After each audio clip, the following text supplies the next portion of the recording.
I talked to a marketing director last month who spent 340,000 on content last year. They published nearly 500 blog posts and their leads actually went down. So she asked me what actually works in content marketing right now. And that's what I went to tell about today. What I am seeing work with the real companies and what you should probably stop doing. I am CP Vishwajit. I have managed content studies for B2B companies for that past decade. And I run an agency. It's called MaxBeam Marketing. If you want straightforward marketing advice, subscribe. Let's hear into it. Let me start with a what's broken because I keep seeing in the same mistake everywhere. Publishing their blog post a week just to hit a quiet. It's not working anymore. I looked at analytics for that marketing director's blog. Average time on page was 34 seconds for 2000-word articles. People are not reading, they were bouncing. There's just too much content now. Your audience is downing into it. More content is not the answer, better content is. Writing article optimized for keywords but not actually helpful for humans. Google catching on. Their algorithm update in the past year have hit sites doing this pretty hard.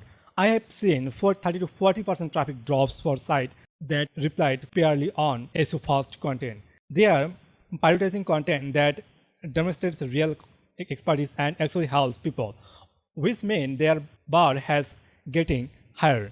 Posting your blog link on LinkedIn with a generic caption and hoping people click.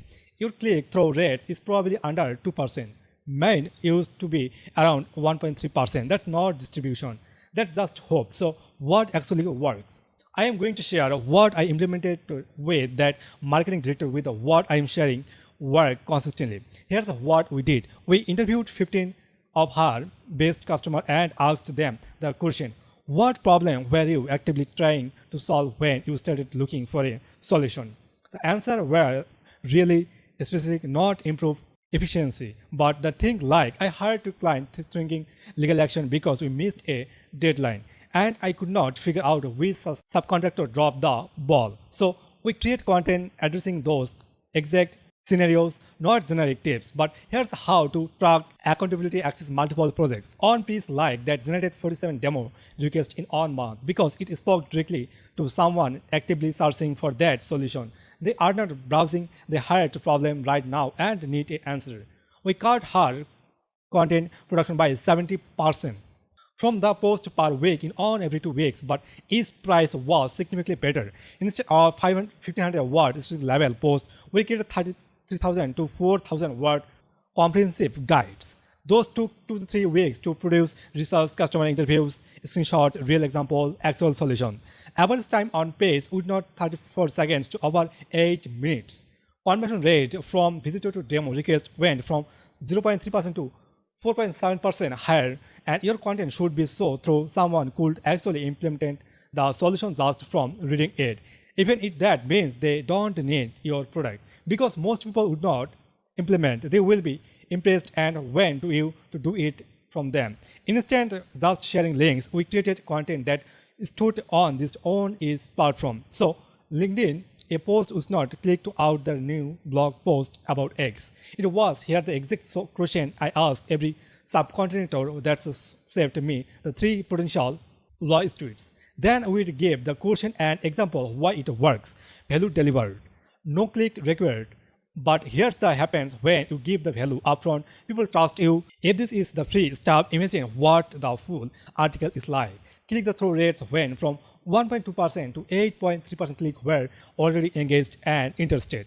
Let me give you the 3 things you can do this with. Schedule 30-minute conversation with the 5 your best customers. Ask them what was happening in their businesses the week before they started looking for a solution.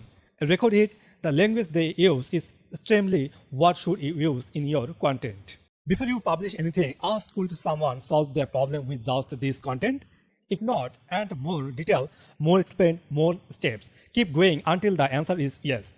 Each piece's content should be tackled on a specific problem throughoutly. Not 10 tips, not 5 streets. On problem solved completely, depth, baits, and written. So what happened with that marketing director? They would not from 400 87 pieces of content per year to 24. That's 95% less content, but demo requests increased by 186%. Their content team went from burned out to actually excited about their work. They spent less money, created less content, and generated better results. That's why happens when you focus on quality over quantity. Now, this took 4 months to really show results. It's not instant. The first month was actually scary because they were publishing so much less. But by the month 3, the difference were clear. Content marketing in 2025 or 2026 is not about doing more. It's about understanding your customer real problems and solving them properly. That's it. If this video was helpful, if you let me know in the comments what you're struggling with, and subscribe if you want more straightforward marketing advice. Thanks for watching. See you in the next one.